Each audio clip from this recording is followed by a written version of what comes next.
सबसे पहले चमोली की बात करेंगे। चमोली में बद्रीनाथ हाईवे नंदप्रयाग के पास 5 दिन से बंद है और यहां पर पहाड़ी से बार बार भूस्खलन हो रहा है। पहाड़ टूटने के बाद हरे भरे बड़े बड़े पेड़ भी मलबे के नीचे आ गए हैं। आवाजाही बंद होने से लोगों को काफी दिक्कत हो रही है। मानसून में बद्रीनाथ हाईवे पर कई जगहों पर पहाड़ी दरक रही है, जो कि भारी मुसीबत लोगों के लिए बनी हुई है। कोई पता नहीं है।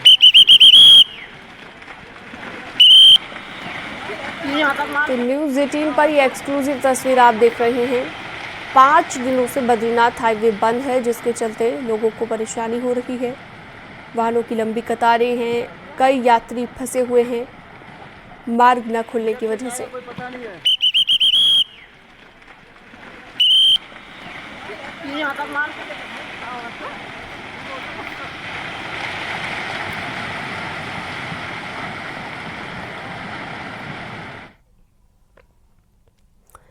26 जुलाई को कर्णप्रयाग राजमार्ग पर नलगांव और आमसौर के बीच बारिश और बादल फटने की घटना हुई, जिसमें मलबे की चपेट में आने से ट्रॉला समेत 2 युवक पिंडर नदी में समा गए थे, जो कि आज तक लापता चल रहे हैं।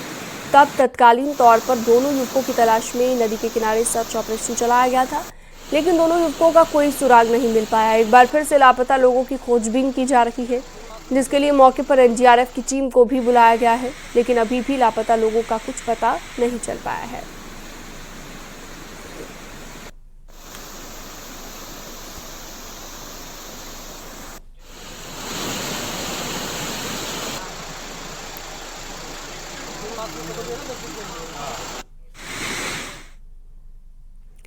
ज्योतिर्मठ के पंगनो गांव में भारी बारिश के बाद एक बार फिर से खतरा पैदा हो गया है। लगातार हो रही बारिश के बाद 53 परिवार खतरे की जद में हैं। पहाड़ी से भारी भूस्खलन हुआ है, जिसके बाद कई घरों के अंदर मलबा घुस गया है और लोग खौफ के साए में जीने के लिए मजबूर हैं। लैंडस्लाइड की वजह से कई घरों की नींव तक हिल चुकी है। गाँव वालों ने प्रशासन पर अनदेखी का भी आरोप लगाया है। लोगों का कहना है कि गाँव के लोगों की सुध लेने वाला कोई नहीं है, ना ही कोई वैकल्पिक व्यवस्था यहां पर की गई है।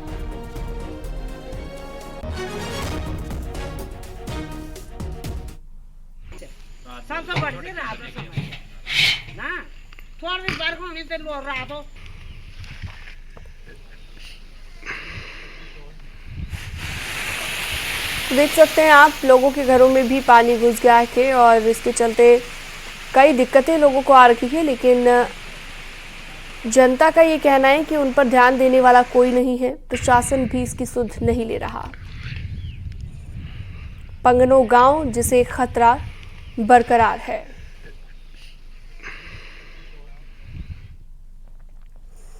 टिहरी का घनसाली क्षेत्र आपदा के लिहाज से बहुत ज्यादा संवेदनशील है और हर साल बरसात में ग्रामीण प्राकृतिक आपदा की मार झेलते हैं। इसके बावजूद आपदा प्रभावित कई गांवों का विस्थापन नहीं हो पाया है।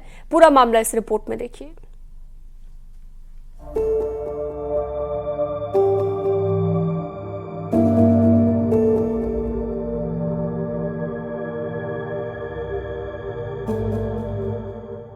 टिहरी के घनसाली में इस बार भी कुदरत का कहर बरपा। भिलंगना, नैलचामी, बूढ़ा केदार क्षेत्रों में भारी बारिश की वजह से नुकसान हुआ, जिसके बाद अधिकारियों के साथ नेताओं ने आपदा प्रभावित इलाकों के दौरे किए और हर संभव मदद का भरोसा दिलाया गया। लेकिन लोगों का आरोप है कि सारे वादे कागजों तक ही सीमित रह गए और कोई काम नहीं हुए। आपने देखा गए 2 माह किस तरह से हमारे पूरे बिना खाल, बूढ़ा केदार, तमाम जो है ऐसी जगहों पर जो जनहानि भी हम लोगों को झेलनी पड़ी है। आज जो है कुछ दिन पहले जो हम भिलंग पट्टी में बादल फटने से जो है पूरा क्षेत्र जो है खौफ के साए में जी रहा है। बड़े बड़े नेता लोग आते हैं, सभी लोग आते हैं, फिर बाद में जो वो ठंडा बस्ता में पड़ जाता है। और हम जो है काफ़ी टाइम से यहाँ परेशान हैं, यानी कि हम 2006 से 7 दिन तक परेशानी चल रहे हैं। अभी हमारे ग्राम पंचायत जेबलंग है यहाँ और पंजा नाम तोक है, तो हमारे जो है 35 परिवार जो है हमारे बेघर हो रखे हैं। पिछले 1 महीने से बूढ़ा केदार, भिलंगना, नैलचामी और घुत्तू क्षेत्र में लगातार भारी बारिश की वजह से नदी और बरसाती नाले उफान पर हैं। बादल फटने की घटनाएं भी हो चुकी हैं, जिनमें जान माल के साथ ही खेती, सड़क, बिजली, पानी, पुलिया और संपर्क मार्गों को भारी नुकसान पहुंचा है। वहीं डीएम का कहना है कि आपदा प्रभावित इलाकों का जियोलॉजिकल सर्वे कराया जाएगा और जरूरत पड़ने पर विस्थापन भी किया जाएगा। ऐसे वल्नरेबल मिले हैं वहाँ सभी जगह हमने जियोलॉजिकल सर्वे भी करा लिया है, कुछ जगह हमने भूमि भी चयन कर ली है। तो इन गाँव में भी देखेंगे कि जहाँ जहाँ भी ऐसी मांग होगी या जियोलॉजिस्ट जो अगले 2 दिन यहाँ विजिट करेंगे, अगर कहीं भी विस्थापन का कोई मैटर बनता है तो उस हिसाब से कार्रवाई की जाएगी। और इसके अतिरिक्त कुछ सुरक्षात्मक कार्य भी लोगों के द्वारा मांग की जा रही है, जैसे नदी के आसपास की कुछ दीवार लगाई जाए या गाँव के आसपास दुकानें, घरों के ऊपर कुछ सुरक्षा कार्य किया जाए, तो उस डायरेक्शन में भी काम करें।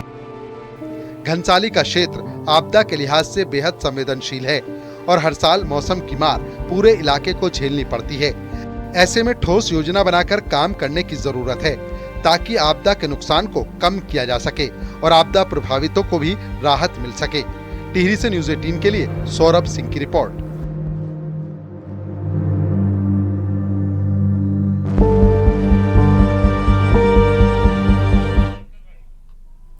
पहाड़ों पर भारी बारिश की वजह से सबसे ज्यादा मार किसानों को झेलनी पड़ रही है। लगातार रास्ते बंद होने की वजह से किसान अपनी फसलों को बाजार तक नहीं पहुंचा पा रहे।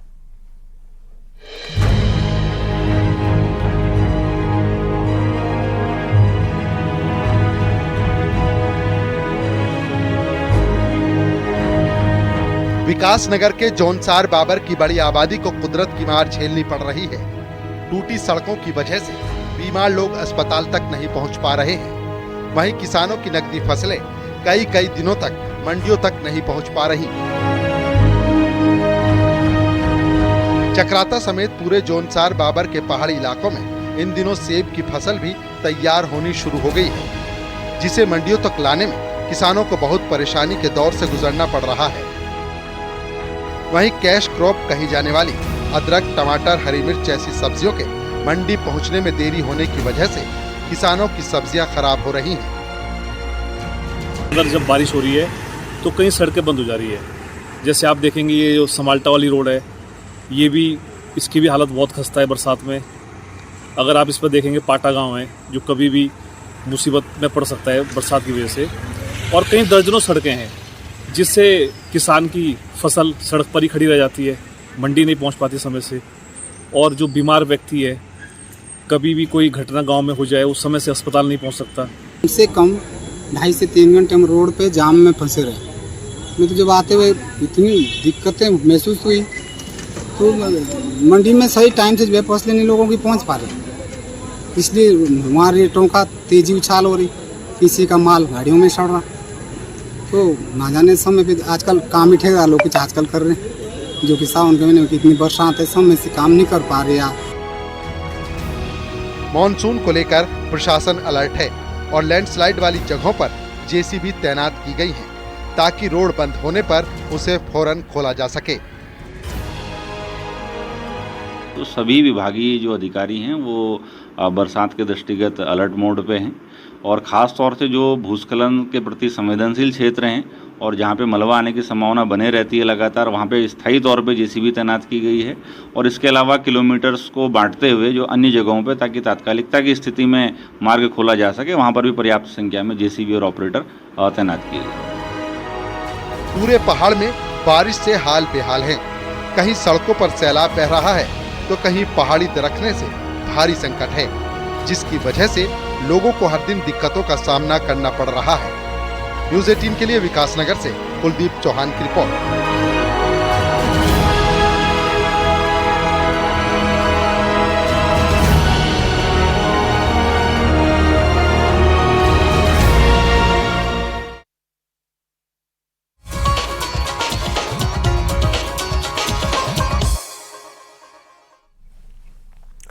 आज पूरे देश में श्री कृष्ण जन्माष्टमी की धूम है। उत्तराखंड से लेकर देश के हर कोने में राधे कृष्ण का मंदिर सज चुका है।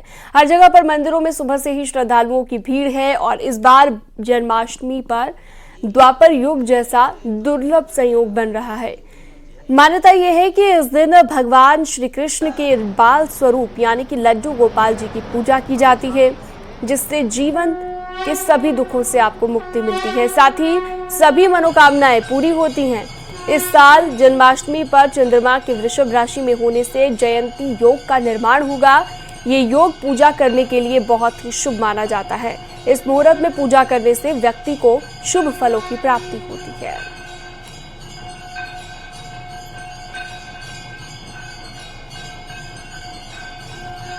तो देख सकते हैं आप, ये तस्वीरें लगातार भक्ति में लीन हो चुके हैं कृष्ण भक्त।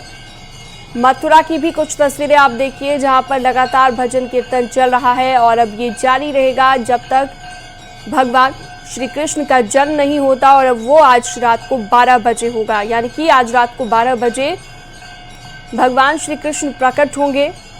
और इस बार इसलिए भी खास बताई जा रही है जन्माष्टमी, क्योंकि इस बार द्वापर युग जैसा दुर्लभ संयोग बन रहा है और इसी के चलते तमाम जो कान्हा के भक्त हैं वो कृष्ण की भक्ति में डूब चुके हैं।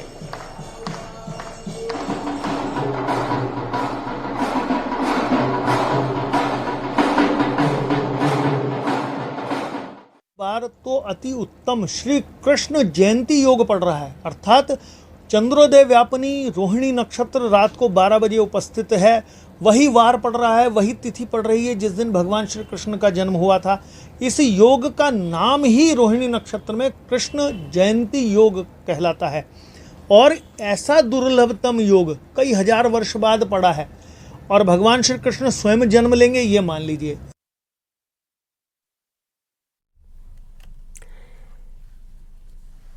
दिल्ली में अब केदारनाथ धाम मंदिर नहीं बनेगा। मंदिर बनाने वाले ट्रस्ट ने प्रेस रिलीज जारी कर दिया है। ट्रस्ट के अध्यक्ष सुमन मित्तल ने कहा है कि दिल्ली में केदारनाथ धाम बनाने का काम बंद कर दिया गया है। साथ ही केदारनाथ धाम ट्रस्ट बंद करने की प्रक्रिया भी शुरू कर दी गई है। पूर्व अध्यक्ष पद से सुरेंद्र रौतेला के इस्तीफा देने से वो आहत हैं। इसके साथ ही ऑनलाइन QR कोड से पैसा लेने की प्रोसेस को भी बंद कर दिया गया है।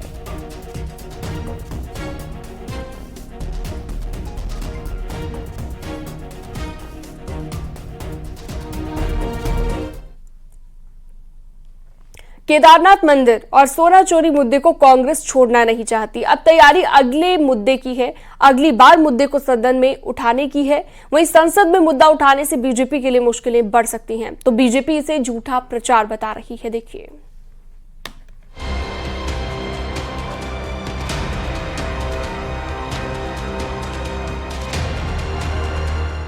केदारनाथ मंदिर से सोना चोरी हुआ या नहीं, ये तो जांच के बाद साफ होगा, लेकिन दिल्ली का केदारनाथ मंदिर और सोना चोरी सियासी मुद्दा जरूर बन चुका है। अब विपक्ष सोना चोरी के मुद्दे को संसद में उठाने की तैयारी कर रहा है।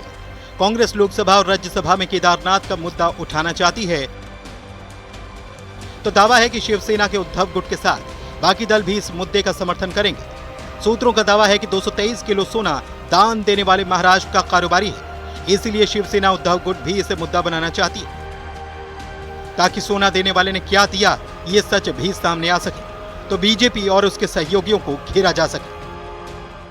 हम चाहते हैं कि वो आए हमारे बीच में। वैसे उन्होंने मुझसे कहा कि तुम भी तो मेरे ही दूत हो और करो, और जो मेरे हाथ का है मुझे बताना।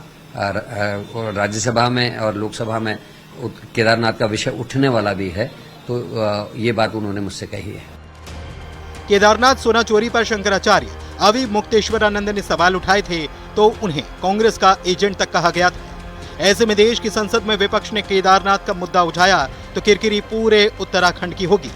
ऐसे में संसद में उत्तराखंड के सांसद क्या जवाब दे पाएंगे, सवाल ये भी है। उनका पूरा संगठन ही, पूरी की पूरी कांग्रेस फेक नैरेटिव पे चल रही है। झूठ बोलो, बार बार बोलो, जोर से बोलो, ताकि लोगों को सच लगने लगे। थोड़ी सी आंशिक 4 कदम आगे बढ़े हैं झूठ बोल करके, तो उनको लगता है कि यही चलेगा, लेकिन जनता अब समझ गई है कि झूठ चलने वाला नहीं है, इसलिए कांग्रेस को झूठ बोलने से बाज आना चाहिए। केदारनाथ सोना चोरी और दिल्ली में मंदिर बीजेपी के गले की फांस बन चुका है, और जब तक सोना चोरी पर सरकारी जांच रिपोर्ट सार्वजनिक नहीं हो जाती, तब तक ये मुद्दा शांत होता नहीं दिखता। दीपांकर भट्ट, न्यूज 18, देहरादून।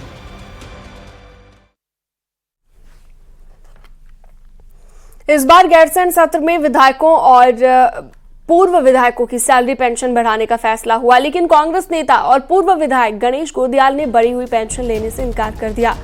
गोदियाल का कहना है कि वो इस मामले में जल्द विधानसभा स्पीकर रितु खंडूरी से मिलेंगे और मांग करेंगे कि विधायकों की सैलरी पेंशन तय करने के लिए नियामक आयोग यानी रेगुलेटरी अथॉरिटी होनी चाहिए जो इसका निर्धारण करे। वहीं न्यूज 18 ने कुछ बीजेपी विधायकों से इस पर प्रतिक्रिया लेनी चाहिए, लेकिन कुछ विधायकों ने कुछ भी बोलने से इनकार कर दिया। माननीय विधानसभा की सम्मानित अध्यक्षा जी को पत्र लिखकर इस बढ़ोतरी से के लिए मना करूं कि मुझे ये बढ़ोतरी नहीं चाहिए, और उनसे मांग करूं कि इस प्रकार के बढ़ोतरी के लिए एक नियामक आयोग बनना चाहिए, रेगुलेटरी अथॉरिटी होनी चाहिए जो ये तय करे कि क्या ये 1,25,000 की बढ़ोतरी या पूर्व विधायकों को 10, 15, 20,000 जो भी बढ़ने वाला हो, वो बढ़ोतरी क्या जायज है। पिथौरागढ़ में स्वास्थ्य विभाग में हुए लगातार ट्रांसफर से हेल्थ सिस्टम पटरी से उतर गया है। हालात ये हो गए हैं कि कई अस्पताल अब ताला लगने की कगार पर पहुंच गए हैं। ऐसे में सियासत भी तेज हो गई है। देखिए,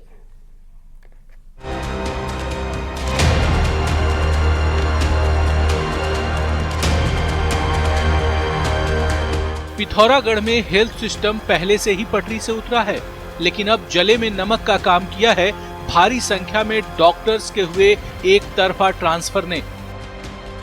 पिथौरागढ़ में बीते 1 महीने में 15 डॉक्टर्स को मैदानी जिलों में भेजा जा चुका है, जबकि इनके बदले एक भी डॉक्टर यहां नहीं आया। और ये हाल तब है जब यहां पहले से ही दर्जनों स्पेशलिस्ट डॉक्टर के पद खाली पड़े हैं। डॉक्टर्स के एक तरफा ट्रांसफर होने से कई हॉस्पिटल में ताला लटकने को है।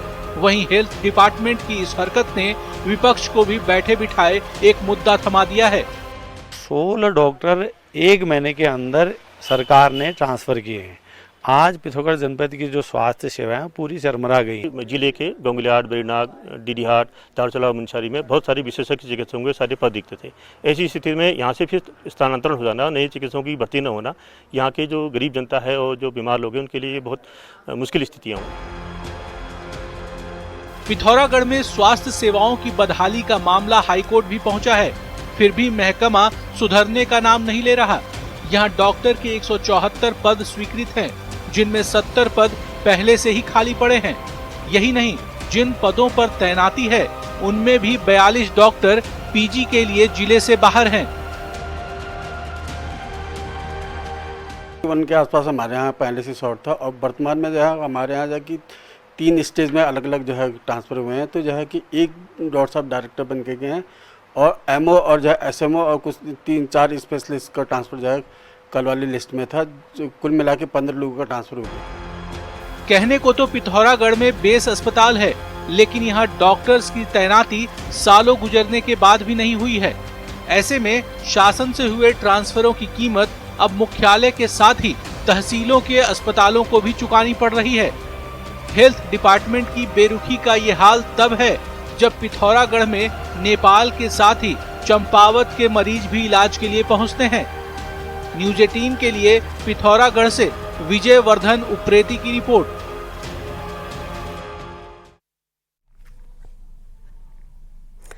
विभिन्न सामाजिक, राजनीतिक और पर्यावरण प्रेमी संगठनों ने जोशीमठ को बचाने के लिए देहरादून में एक पद यात्रा निकाली है। साथ ही एक मंच पर आकर सभी ने प्रदेश में चल रही जल विद्युत परियोजनाओं पर किसी तरह की अनहोनी होने पर जवाबदेही तय करने की मांग रखी है। वहीं जोशीमठ में एनटीपीसी द्वारा बनाई जा रही जल विद्युत परियोजना पर भी सवाल उठा और सरकार से मांग की कि यदि किसी तरह का वहां पर काम शुरू हुआ तो इसके परिणाम विचारणीय होंगे। होती आपने पूरा बारिश में देखा, जोशीमठ अलग अलग जगह से गिर रहा था, पूरा हाईवे में मलबा नीचे था, अलग अलग जगह लैंडस्लाइड्स थी इस बारिश में भी। तो अगर आप ब्लास्टिंग का परमिशन देते हैं उस पहाड़ में जो ऑलरेडी एक डेब्री में बसा हुआ है, एक पूरा डेब्री मतलब एक पूरा मलबे में बसा हुआ पहाड़ है, उसमें अगर आप ब्लास्टिंग की परमिशन देते हैं तो कुछ ना कुछ होगा। 26 अगस्त यानी कि आज इंटरनेशनल डॉग डे भी मनाया जाता है। डॉग और इंसानों के बीच प्यार की कई सदियों से जुड़ी कहानी है और हालांकि हर डॉग इतना खुशकिस्मत होता है कि कुछ लोग ऐसे भी हैं जो स्ट्रीट डॉग्स की कद्र करते हैं और कुछ लोग नहीं करते। इसी को लेकर एक रिपोर्ट आपको दिखाते हैं।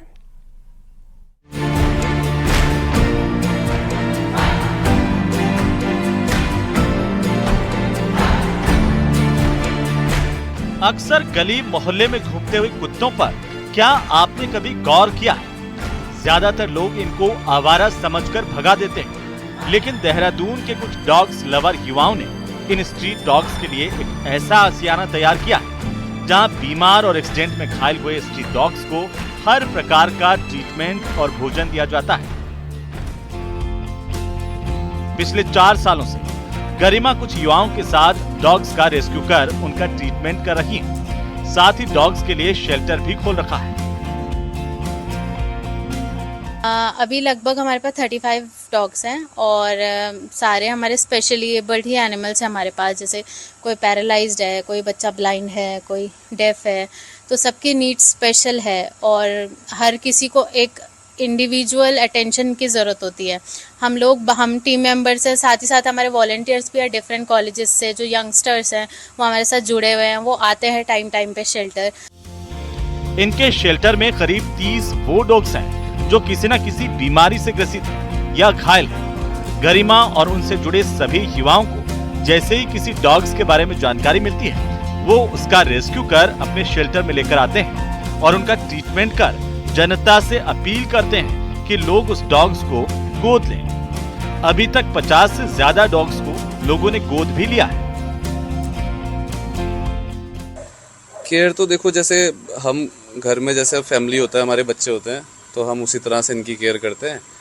बाकी जैसे कोई हमारे पास आता है, जैसे हमारा जो शेल्टर है वो रेस्क्यू मतलब जो एक्सीडेंटल केसेस हो जाते हैं। भले ही ये डॉग्स अपना दर्द किसी से कह नहीं सकते, लेकिन इस ग्रुप ने इनका दर्द समझा और सड़कों से उठाकर एक आशियाना दिया। इस ग्रुप की ये भी कोशिश रहती है कि इन डॉग्स को कोई अपना ले ताकि इन्हें भी अपना घर मिल सके। न्यूज़ 18 के लिए देहरादून से सत्येंद्र बर्तवाल की रिपोर्ट।